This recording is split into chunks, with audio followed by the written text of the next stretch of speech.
akan abubuwan da suka faru na zanga-zanga bayan kama wasu matasa, zakakuran matasa waɗanda suka shiga gaba wurin ɗaukar mataki akan la'anannan nan tsinannen nan wacce ta yi ɓatanci ga annabin rahama sallallahu alaihi wasallam, inda a yau matasa suka yi gangami suka fito domin nuna rashin amincewarsu ga hukumomi a irin matakin da suka ɗauka na kama waɗannan matasa ɗin, bayan su jami'an tsaro sun fito sun ba da sanarwar cewa tuni suka fara kama wasu daga cikinsu kuma suna bibiyar waɗansu domin su ma su ga ainihin sun shigo hannunsu.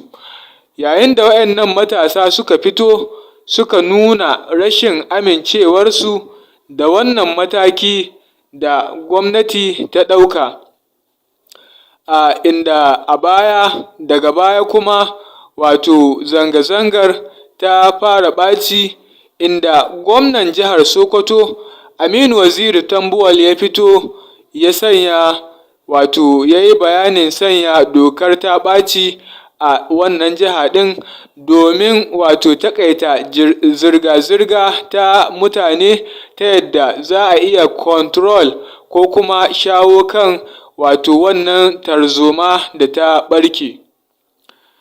Yayin da kafin wannan abubuwan su faru, a huɗubar da bayanan da Dr. ko kuma Professor Mansur Ibrahim Sokoto ya gabatar a ranar Juma'a, inda ya yi kira ga hukumomi ko kuma jami'an tsaro akan cewa su gaggauta sakin waɗannan matasan da suka kama, kuma su guji abin da zai biyo baya ga ci gaba da riƙe waɗannan matasan, inda ya nuna cewa kama waɗannan matasan da kuma ci gaba da tsare su ba abun da zai haifar sai tarzoma da kuma matsaloli irin waɗanda za su iya kaiwa su kawo a cikin wannan jiha ɗin.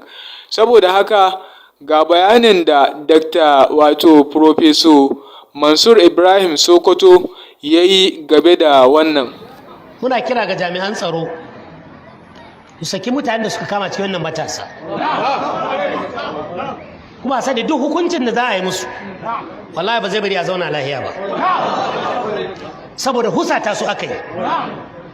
A sake su kawai, sannan a buɗe makaranta a ci gaba da karatu.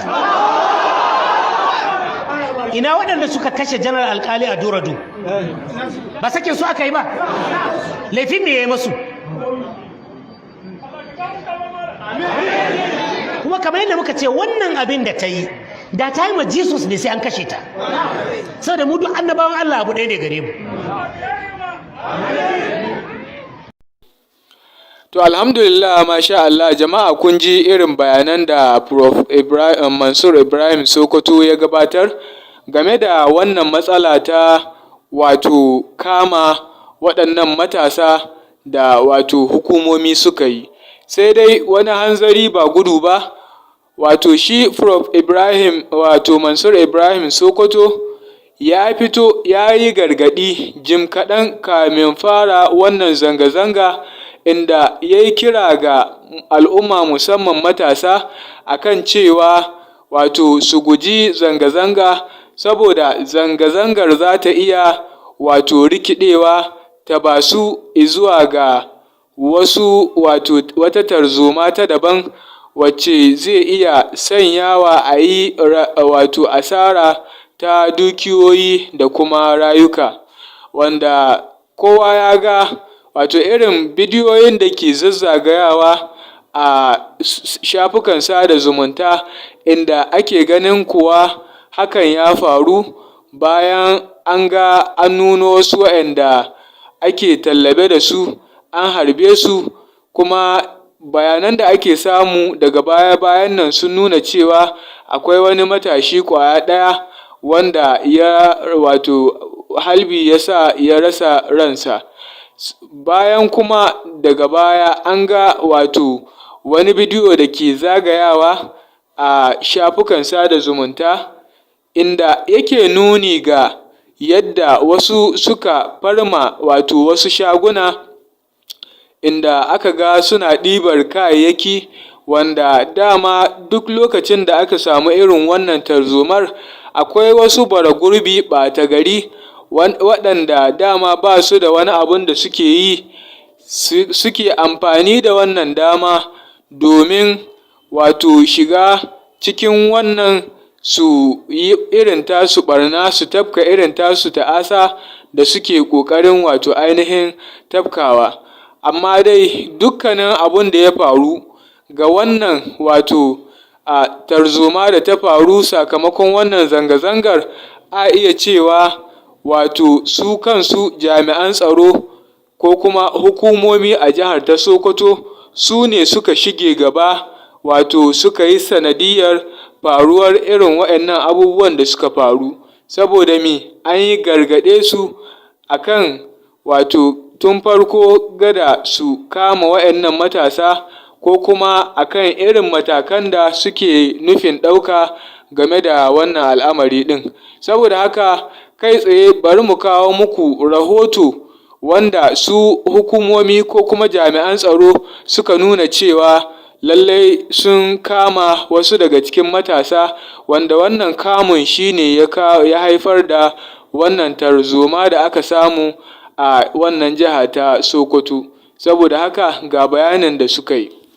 Hukumomin jihar Sokoton ta bakin kwamishinan yada labarai Alhaji Isa Baji na Galadanci ya ce mutuwar ɗalibar sanadin tarzomar da aka yi a kwalejin ilimi ta Shehu Shagari yasa suka ɗauki matakin rufe makarantar nan take. Sannan kuma mai girma gwamna ya umarci ma'aikatar ilimi mai zurfi ta jiha. Sannan kuma mai girma gwamna ya umarci ma'aikatar ilimi mai zurfi ta jiha da hukumomin tsaro da ke wannan jiha da su fara binciken sanadiyyar wannan mummunan al'amari da ya faru kai tsaye domin a tabbatar da abin da ya faru, kuma su kawo rahoto ga gwamnati ba tare da bata lokaci ba.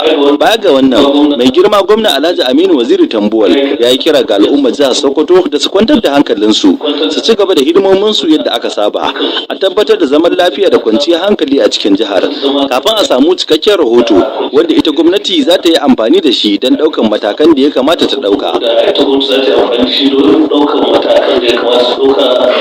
A nasa bangaren mai alfarma sarkin musulmi Alhaji Sa'ad Abubakar ya fitar da sanarwa inda ya Allah wadai da lamarin, sannan ya buƙaci jami'an tsaro su gaggauta bincike tare da gurfanar da waɗanda suka aikata laifin a gaban shari'a.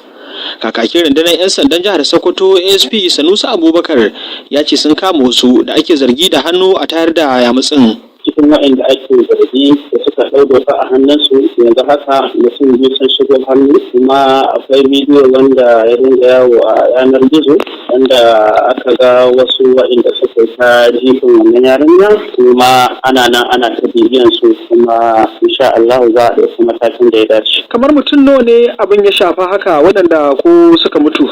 Mutum ɗaya ne ta rasa ranta, ta wacce ake zargi cewa ta yi wannan fatanci kuma ta rasa ranta a sanadiyar haka. Rikicin iya makaranta ya tsaya ko ku ya fantsama ne zuwa cikin gari? Kuma da bayanin da ya zo mana iya makaranta ne. Yanzu haka 'yan sandan mu suna a wurin, suna ta kai komo da tabbatar da cewa irin haka bai sake faruwa ba.